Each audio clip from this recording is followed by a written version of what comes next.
Hey honeys, it's time for another gorgy episode of the Hundamental Guide to Life, the podcast with me, Gareth. This season, we've teamed up with possibly the honeyest summer festival ever, Back to Festival. What is Back to Festival, I hear you cry? Well, what if I told you there's a 4-day Hunfest taking place at Catton Park, Derbyshire from the 30th of June to the 3rd of July, featuring some of the most iconic 90s and noughties nostalgic acts for you and your honeys to party with. I'm talking Bass Hunter, the Venga Boys, Birdman Scoop, Wigfield, Scouting for Girls, oh yeah, and not forgetting Cascada, Aqua, UB40, and the Mighty Steps as part of their 25th anniversary tour, plus over 100 acts for you to go wild in the aisles with. Back to Festival is well equipped to keep a Hun's needs met, from gorgy cocky tea bars, top quality branded drinkies, nom local food traders, and if that's not enough, a brand new dead exclusive VIP area for alt preemie Huns out there. So get on the pink Motorola Razor, set up a WhatsApp group, invite your best Huns, get planning those outfits, and get ready to hit Back to Festival, all Huns blazing. Want to know more? No progs, babes. Check out Back to Festival on the old Facebook, or get on the gram and follow at Back to Festivals to get involved. Tickets are on sale now, starting at just 30 quid. So what are you waiting for? Head over to www.backtofestivals.co.uk for all the deets, the full lineup, and ticket purchasing. Get ready for the most outrageous trip down memory lane. See you there, Gorge. Mwah. Hi darlings, we're back for another episode of the Hundamental Guide to Life, and this week I can't wait to introduce you to one of the top darlings, a guest who you would want to go on a night out with, in a jeans and nice top with, of course, and get on the Prosecco. It's the one and only Cheryl Fergison, who gave us so much life as Heb from Eastenders, star of the Spa and Big School. Cheryl, welcome to the Hundamental Guide to Life. Oh my goodness, thank you so much for having me. I'm super excited, to be quite honest with you. I've dressed up for the occasion, even. I've put some makeup on, but you can't see it probably. My colourful top on, and I'm raring to go. It's going to be a laugh. Go on.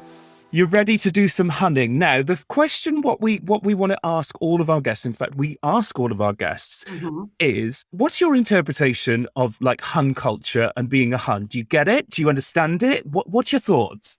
Well, I have a gay son. Right, you get it. But to be honest with you, what is brilliant, what is amazing, is that I keep reminding him that before he was even sparkle in my panto costume, he really, I was always, at uni and stuff like that, I was always going to gay pride, my bestie male friend, So to be quite honest with you, it's never anything that I've had to think about. It's something that's just always been ingrained in me. So, I would say I'm pretty much on the radar. When I was blasting Barbara Streisand and Bette Midler at 11, I must have realised that something was, I was in somewhere, basically. Well, it's great that you get it, because I think Hun culture is this new emerging sort of thing. It's not that new anymore, but it's very, deep-rooted in LGBTQIA+. I love saying that. You've made a really great point there that, all of the references and all of the, the things that we laugh and joke and refer to and all the reality TV all sort of feeds into that. Yeah, and everybody I think thinks it's new, and it's not new. No. The terminology is just new. Yeah. But I mean, I talked to Paul O'Grady about this, we talk all the time about all sorts of things.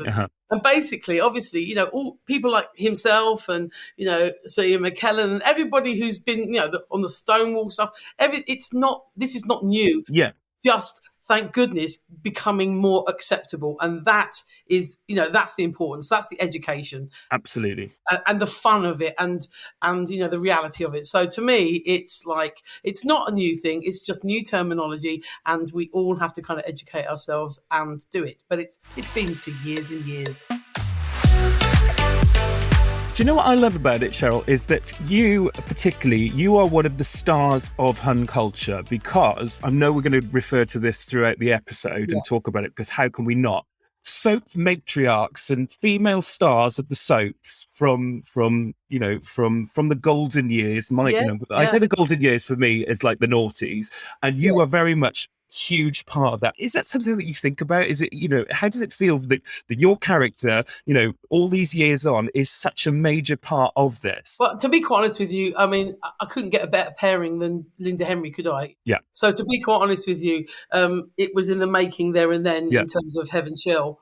But I look at, for me, my era of it all goes back to Bette Lynch. Yeah. All of those, Pat Phoenix, Yeah. Elsie Tanner, in the Corrie ones, in the other soaps, and I just look at these people and just, to me, it's like, again in ours we got Pat Butcher, we got Barbara Windsor, Peggy, we got Dot Cotton, we've got June, we all of the people who have made. They're strong women, basically. Yeah. Strong women who have pulled through the bush hedges backwards and come out and still standing. Their hair might be a bit ruffled, but at the end of the day, they can get on with it and they can sort it all out. And that's, I think, what it is. I mean, for me, Hev was always people's.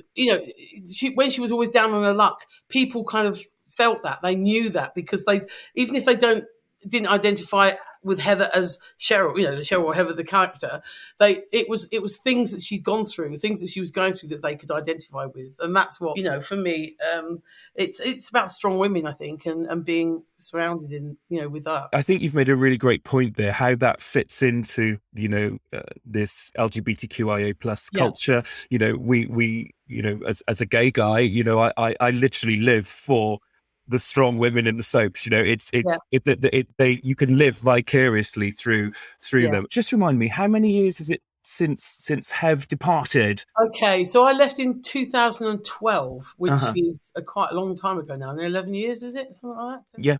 Yeah, nearly 11 years. And I was in it for 5 years, and still to be recognised, shouted "Ev" in the street. it's quite incredible, because I mean, again, another person who was in Enders, lovely Anita Dobson, who played Anne. Yeah, she has done. She wasn't even in the soap for a couple of years. No, she made her mark as Anne, and that's people. She's done the most amazing stuff on stage and screen since. But you see her in the street, and people still go, "That's Anne." Yeah. In a way, I'll never shake it off. I never want to shake it off. No. But I just also would like to work and do other things. That's the bittersweet edge about it. But to be quite honest with you, it was an incredible character to play. I was so blessed in playing her. So lucky to go, I think, in Enders at a time when they had the funny duos, they had the comedy moments, as well as the hard hitting stuff. So I think I was just lucky in the right place at the right time, to be quite honest. And how do you feel the content which you filmed all those years ago, with Linda Henry being used for memes and things like that on the internet now? It's the Heaven Shell memes. They're like, it's like the internet, Instagram is dripping with them. Yeah. How does that make you feel? Well, we were the 80s girls. We were the banana no ramas. You know what I mean? We were properly giving it some large. And I mean, you know what? I always say I'm never offended by anything that goes out like that, because I think that if you are making people laugh, or they can find something within your character that you've done. There was so much in Heaven Shell, to be quite honest. Yeah. There's no doubt that there was going to be some, people, all the things that they, Heather's asthma attacks around the square.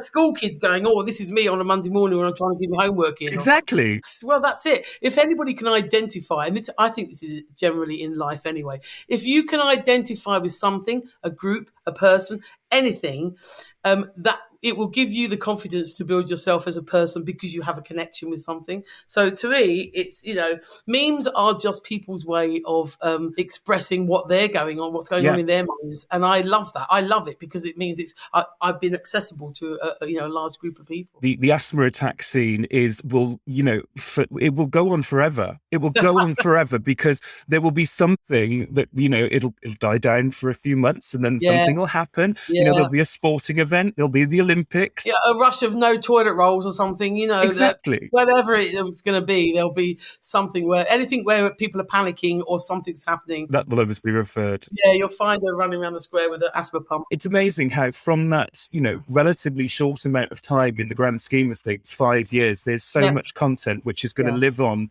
forever. And you know what? It's what I love about it is that, you know, I'm getting on a bit. Spring chicken. No, I am getting on a bit, but it's like you know, people who are 18, 19 who were really like 10 years old at the time now, they're experiencing all of this content and sort of producing it in a different way now all these years down the line. And I think it's brilliant. That age now, weirdly, they were the children who used to come up to me in the supermarket and look at me and go, and then they'd go to their parents or the carers, whoever they were with, and they go, Mummy, that's Heather from Eastenders. And the parents or the carers or whoever they were with would go, oh, don't be so stupid. I would look at them and go, you're right. Give them the wing. Yeah. No, you shouldn't underestimate your children. These are now people going, I remember, you know, you being, you know, friends with Ben and he was, you know, you loved him and then he did that to you. And you know, these are just, you know, you get with all the different generations. I was lucky enough to go right across the board. You are actually a gay icon, aren't you? I have no idea. You are. As I've said, you know, I have a son who's gay. We are very much open. He's a fantastic actor. He's going to be leaving LIPA this year, but he's also a fantastic writer, fantastic queer writer. He's the one who points out, Mum, you know, when we go out places, when we do, we go to a lot of the, you know, where I live up northwest of England now, and we go a lot out to, you know, a lot of drag clubs. You know, there's lots going on, and to me, when people come up, it's not about, oh, you're a gay icon. It's just people again find me accessible, and I'll have a chat with anyone, and you know, a cup of tea and a bun with anyone. Me. Him getting into the acting side and sort of creative side, was that something that just happened, or were you pushy mum? Were you pushy stage mum? No, I would love him to have been a vet. Well, it would have saved a lot of bills with the dog at the cone of shame she's got around her head. Anyway, he was a very creative young man. Mm-hmm. He had a lot of challenges when he was growing up. He suffered from ADHD. He went to a behavioural school. He was, you know, the world wanted to put him on medication, and I ended up taking him off of it. And he could have gone one or two ways. He could have been a really naughty boy and you know, ended up with not a fantastic life. And what happened was I decided to take control and say, right, you know what? There's nothing wrong with him. He's just creative. He just wants to do his own thing. And if he wants to wear a dress, well, so be it. Yeah. If he wants to put makeup on, so be it. I am not, you know, all the toys were completely, you know, he had the mixture of everything when he was growing up. And to me, it was like, now he's an amazingly rounded young man who's been through challenges. Yeah. Absolutely been through challenges. When he came out at 16, his dad disowned him. No, it doesn't speak to him. And the thing is, he's been through that, and we, as you know, and I've remarried since, and you know, and everybody's accepting in our family now. But it's like he has put in his little 22 years of life, he has gone through the mill and back. Yeah. But whatever's happened, we have been side by side, and that's the most sort of important thing about the whole thing. And so, to me, you know, as long as, and I mean this, as long as he is happy and healthy, that is all that matters. The rest, I don't give a monkey's about, if I'm honest. I really don't. Yeah. You know, that's it. You know, children, I always say, are not ours to keep. They're ours to nurture and then let them fly. And I hope he flies a long, long way. That's what I really hope he does. And he will. That's really great to hear. And I can see that you're really, really proud and so you should be. So it will keep Mummy in his old age when he's writing. Has Mummy got expensive tastes? Oh, God. I cannot tell you. Again, Alex, my son, Alex and I are completely charity shop queens. How are you? Oh, goodness me. Well, I never used to be, but he is. Yeah. He's a boy of let me tell you, he's a very old-fashioned, so he's a boy of very much the 80s. You know, in my day, shell suits were like, oh my gosh, the sort of thing you didn't wear. But he loves a shell suit. I mean, you know, there's not a shell suit he can't pass by, to be honest. Well, it's funny you should talk about this, because a massive part of Hun culture and especially what I do on Instagram is all about sort of tapping back into things that you might have forgotten from back in the day. And when I refer to back in the day, for me, I think I've said this before on the podcast, that could be anything from like 1997 to 2011, because that's my golden years, as I so to speak. So I can't remember my own national insurance number, but I can remember who went out second on series 2 of Big Brother. It's that sort of thing. It's that sort of thing. Amazing. Let's talk about your memories of that time back in the day. So, did you ever, do you remember blow up chairs that everyone used to have in the bedroom? Yeah, the problem with me is I've always been a big girl's blouse, so sitting in a blow up chair doesn't stay blown up for very long. I need a solid thing for my bottom to sit on. Normally, well, in the old days when I could get down there, it was the floor, but now it has to be a sturdy little hefty thing. But yeah, I remember the blow up chairs. Blow up chairs, yeah, because I've been recently thinking about my bedroom when I was like younger and all of the crap that we used to put in it. So I'm thinking, like, do you remember that? I remember there was a blow up chair in there. There was a lava lamp. Do you remember lava lamps? Listen, you are just describing my son's room at uni. Yeah, lava lamp, macrame. We've got a bit of macrame on the wall. He has sort of hangy thing. We used to have baskets and things, and made out of things, and you make it with your hand. Yeah. A bit of that. He's also got like those yin yang tapestries up. You know what I mean? Yin yang. That everyone at uni has to have some sort of mural up, don't they? Do you remember those little things? That like little balls, and you press one ball, and the other one would swing, and it would hit the other ball. This is so random that you should say this. It's that Newton's Law thing, and they were in the Argos catalogue. We were talking about this the other day. Do you remember they used to be on like your coffee table? Like I can remember being young and going around my friend's house, and they had that. And do you remember the other thing they used to have? I can't remember. It was those things which were basically like loads of like blunt nails. Do you know what? You are absolutely on a psychic thing with me. I'm going to say, do you remember those things that you used to put your handprint in, and it was like a bed of nails, and it was just and then you put your face in it. They now do this thing where you put your hands in plaster of Paris, and you can come out and look like you've fisted someone, I suppose. Not one of those situations, but yeah, in our day, it was just sticking your hand in a pin box thing. Do you know what? I before I was recording this, this is the second conversation I've had about fisting this week, and it's not. It's to do with icons talking about fisting. So Fat Tony, who is like the meme, the one of the best memers on Instagram, he's got this thing going with Trisha Goddard, right? And there was a meme, I've shared it recently, I think today. There was a meme about fisting, and then Trisha Goddard, Trisha, she chips in and talks about knuckling down. I'm like, you just don't expect it from Trisha. I tell you what, there's a line I might have to draw somewhere. Yeah, let's draw that line there. Trisha talking about that. Anyway, lovely. Trisha, we love you. If you want to come on the podcast and talk about that with me, we'll do a special bonus episode. All of those sorts of things from back in the day. Do you remember they always used to be in the Argos catalogue on like the same sort of thing? Like the Argos catalogue full of crap of things that you can put on your coffee table. Yeah. And it was a Littlewoods catalogue as well. You could have Littlewoods, Grattan's, all of them. You do. Yeah, I mean the Argos one was the funniest thing because you find all the kids just flicking through it. Your parents going, Christmas is coming, and then you think, oh.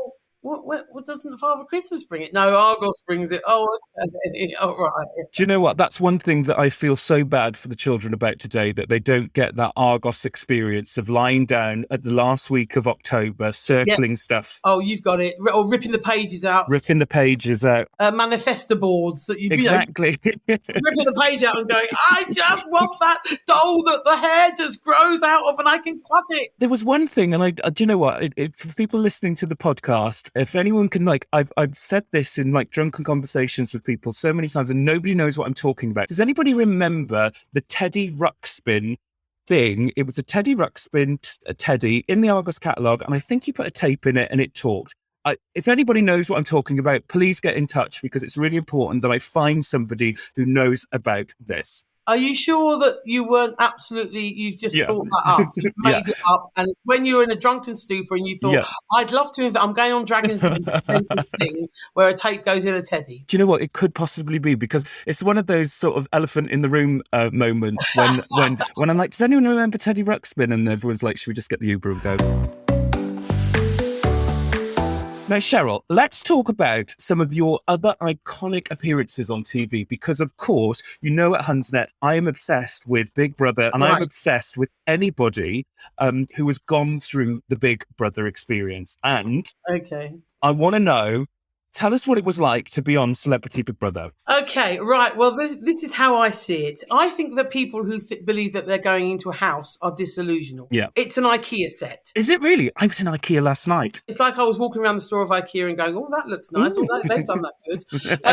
And behind the windows or behind the walls, you hear these massive Dalek-like cameras sort of literally running up and down the ramp sort of thing when something more juicier is going on somewhere else. So, for example, if I'm sitting in the bedroom having a chat with Colleen Nolan about, I don't know, being in the mood for dancing, out in the garden, there would be some drama going on. And that's something I just love to watch it because I'm a people watcher. Yeah.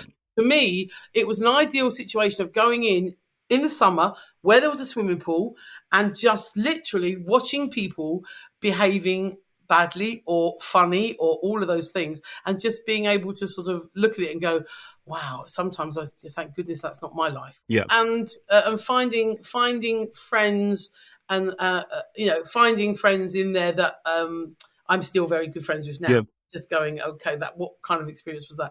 But it was a really interesting time. I loved it. I always think there should be 2 Big Brother programs. One that we all see, the one that they edit and they cut and they want to see the drama, they want to see the action and goodness knows what. And the other one should be us wearing a camera and looking at each other and recording the conversations that we have with each other. Because to me, that is Big Brother. That's when you find out exactly what people were like. Yeah. I can tell you that there's examples of one of the women who was in there, Samantha Brick, who on the outside, before she came in, was known as somebody saying she's the best looking woman and the fat women shouldn't be on telly and blah, blah. She was completely downing women and downing bigger women and just, a bit of a Katie Hopkins. Yeah, divisive. Yeah, and I just thought this is going to be interesting because I really want to know about her. I'm not there to have a fight with her. I'm there to just find out how she ticks.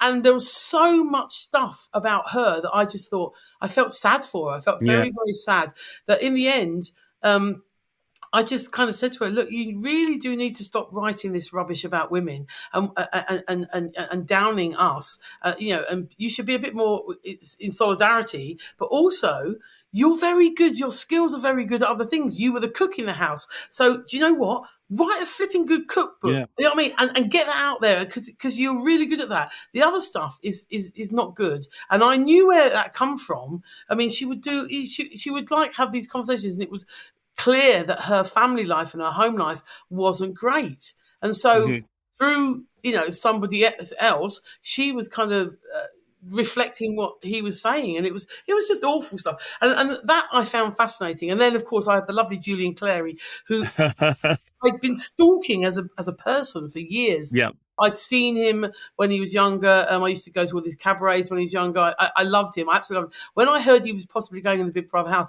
I did not care who else went in, as long as I met Julian Clary. And when Julian came into the house, oh my goodness, I just have to, he used to say, oh, for goodness sake, Cheryl, will you stop singing? Because all you do is sing. And I thought, well, Martin Kemp and I we kind of been told that if you sing a lot in the Big Brother house, they won't show much of you because they can't get the copyright for the songs. So we didn't really need to get involved in the drama. You can still get paid the same check. Yeah. Just have a good time, and and people around you know that I'm a nice person. I don't need people editing that I'm bad or good or whatever. So for me, I used to just sit and sing songs all the time, so they couldn't really put me on the telly. I think that's the way that I would approach it, because I do think that I would love to go on the show, but just to observe it, to be in the thing, and I'd be like, I'd be really interested in the production side of it. Perhaps I should just go and be the cameraman rather than actually be in it. I'm not sure. The camera runs and everything are really fascinating when you can go in afterwards and look how it's done. Yeah, it is a fascinating 24-hour job for people to sort of work on, but it's the experiment, isn't it? It's the experiment that is fascinating if you're human, a person people watching. The one thing that, going back to like meme culture, that yours and Julie Goodyear's, sort of argument at the beginning, leave it. It is one of the most iconic things. You're talking shite.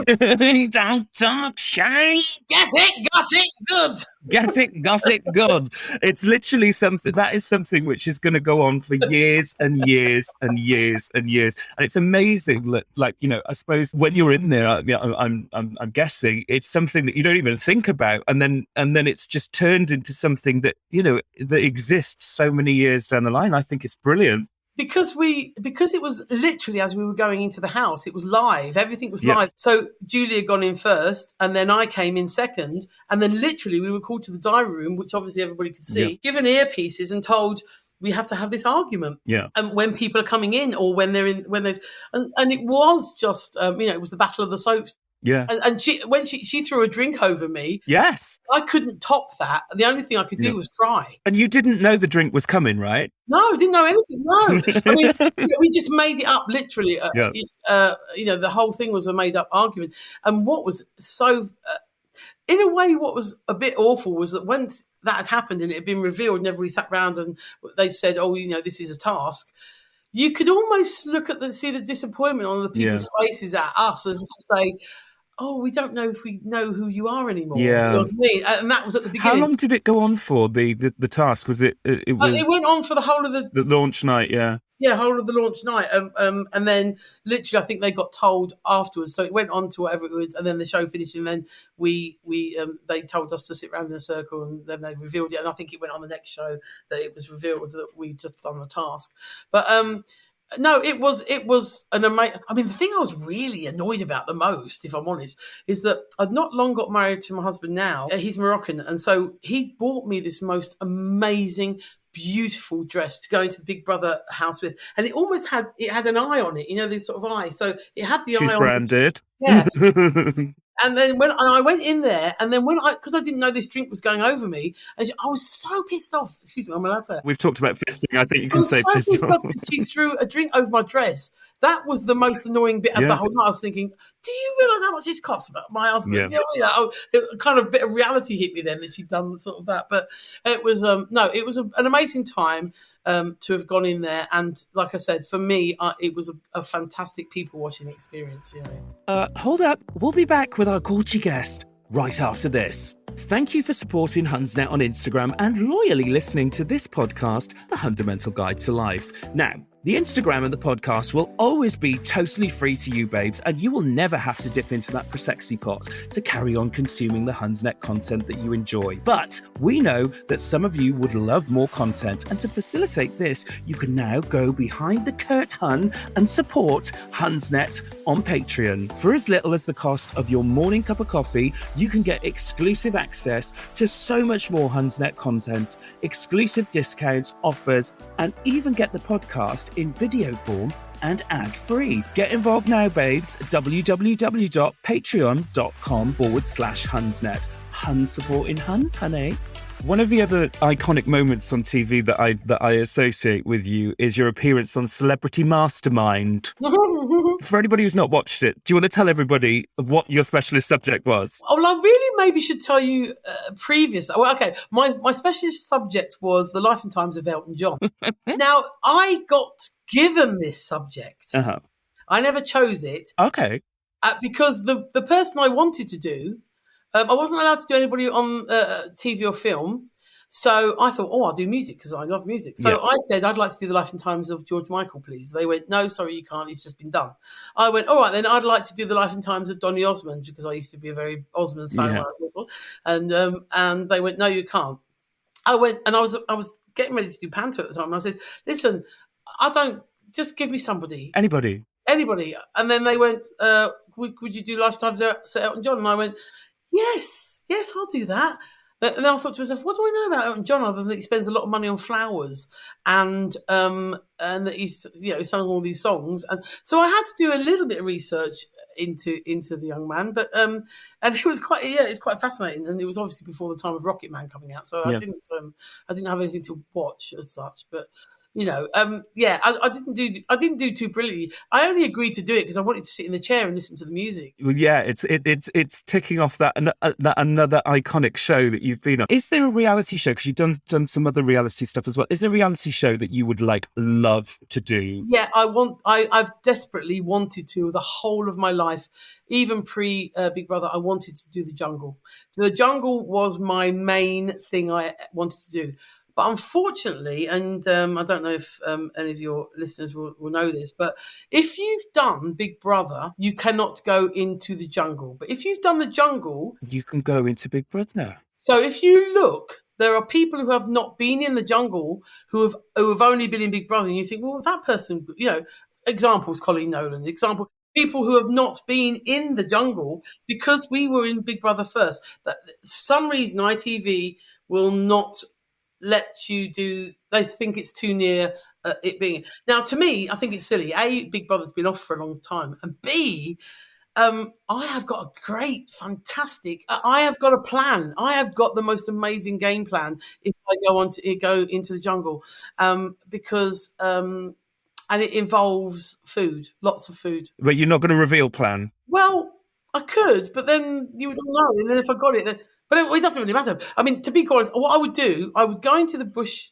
tucker little thing hut, and I would talk to all the people. And I'm going to sit down and I'm going to be very candid and say, listen, I'm absolutely thrilled to be here. I love being here. Yes, I am normally, anybody who knows me, I'm a team player. I'm a bigger than most team player. Uh-huh. I love my food. And there is no way in this heavenly earth I am going to starve myself silly on rice and beans. So if Ant and Dec, when I go out on a trial, sits there and offers me, would you like one of these 3-course meals, or just take all that, and you can take 3 stars home, I will say, I'm sorry, I will eat my own food. I will have my belly full, lovely, lovely, jubbly, go home with 1 star and say, I'm really sorry, everybody, that's what I've done. Now, the thing is, the method in that is that I'm not there to make the best of friends with everyone. It's an entertainment show. I want people to watch it and have a laugh. And if I get voted out, I get voted out. But at the end of the day, I don't want to go hungry. I'm not a woman who can go hungry. I am going to advocate a rule change. We'll start a petition. When the episode goes out, we will get 100,000 signatures. We'll take this to Parliament and we will demand a rule change. So Ant, Dec, anyone from the ITV production team, if you are listening to this, it's really important that we get Cheryl in the Jungle. I trained in community theatre and theatre and education, so I could make musical instruments out of the Jungle. We would be having a little band in that Jungle just by playing the trees. Having a strum on a bay leaf. You've got it. I mean, I do like to have a bit of fun. I like a bit of gingangoolian. I don't mind creatures. Yeah. I mean, I love creatures. I'm an animal lover. But I don't. I think it would be. I would be your money's worth to watch. I know that. Right. We'll get it sorted. We'll start the campaign. Get it, got it, good. Come on. Get it, got it, good. You mentioned music quite a lot in our conversation here. Music's a big thing for you, right? I'm self-taught on quite a few instruments, but I don't read any music. My parents described me when I was, they're no longer here, bless them, but they described me as I went up to my bedroom for a year and came down and played something. And that's literally what I do. And my son's kind of the same, really. He can just pick up things and play them. But I love music. I love singing. I love musicals. I love, being part of that. I like writing music. I like duetting with people. I mean, I keep putting it out there. I don't know how much more I can manifest before I'm going to blow up. I really would like to do. I think everybody's missing a trick that I should be doing some sort of duet with somebody like Sheeran or Capaldi or Cher or any. I really need to be doing something. I'm not advocating another lockdown, but I think it's things like that made people get creative, didn't they? Everybody was doing that. So yeah, if we do go into another situation like that, I think it's going to happen. I'm going to manifest for you. Well, I'd just like them to phone me agent up and go, by the way, Cheryl, do you realise that Adele would like to do a duet with you? And I'll go, do you know what? Let me think about it. What day is it? Yeah, that's cool. We ask everyone who comes on the podcast, what are their 3 tracks that make them live, love and laugh? Ooh. Okay, so Liv, you're off to a swanky celeb do with your Dallins. What song are you getting ready to go out for a big night out? Right.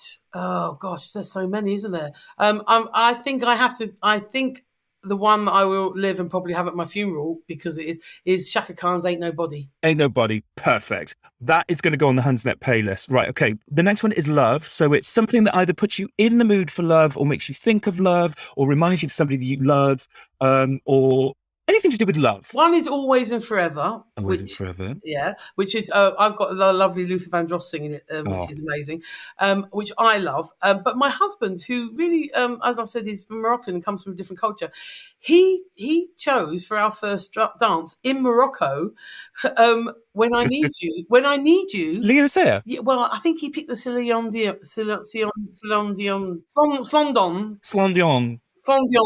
version.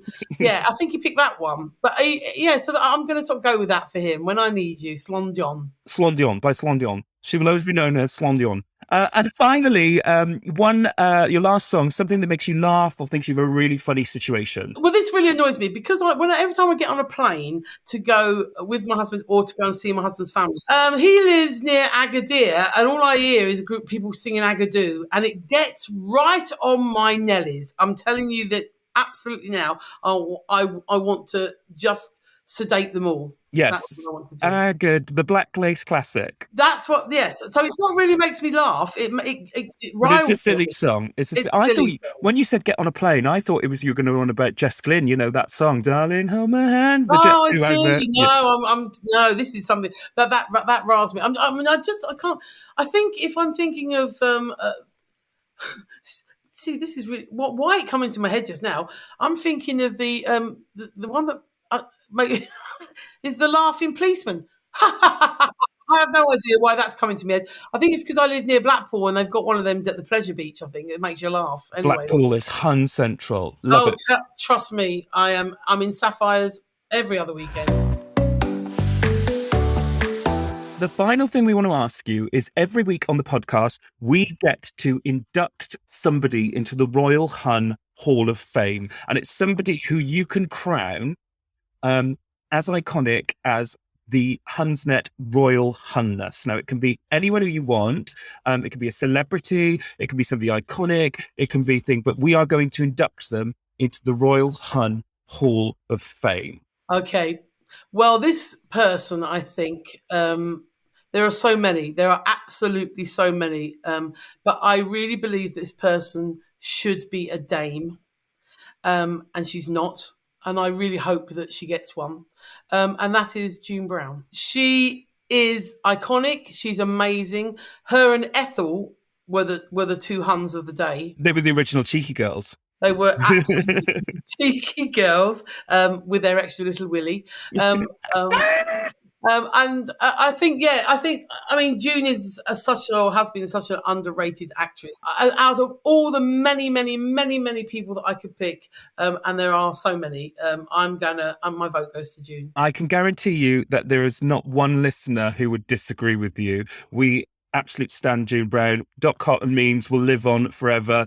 Yeah, I think that is the most iconic submission to the Royal Hunness Hall of Fame. And I think we should all be wearing T-shirts saying "Ooh, I say." Oh, I say. Oh, I say.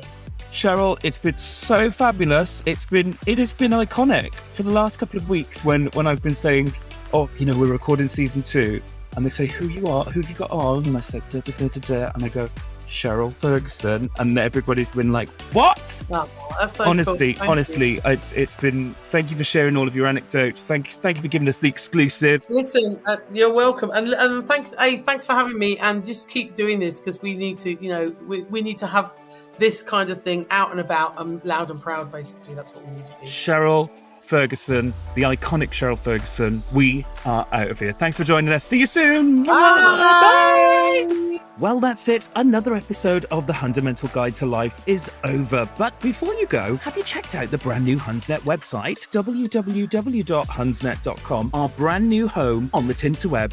Need to get tickets to Hun Brunch? We got you, darling, as all the tickets can be found there. Not yet pre-ordered the brand new Hunsnet book, hitting bookshelves this August, might I say. Don't worry, babes, all is forgiven because you can pre-order it on the site. And finally, if you want to treat yourself or one of your honeys to a dead gorgy present, you can browse our full range of merch too. Log on now for all things Hunsnet on the web, www.hunsnet.com. Insanity Group.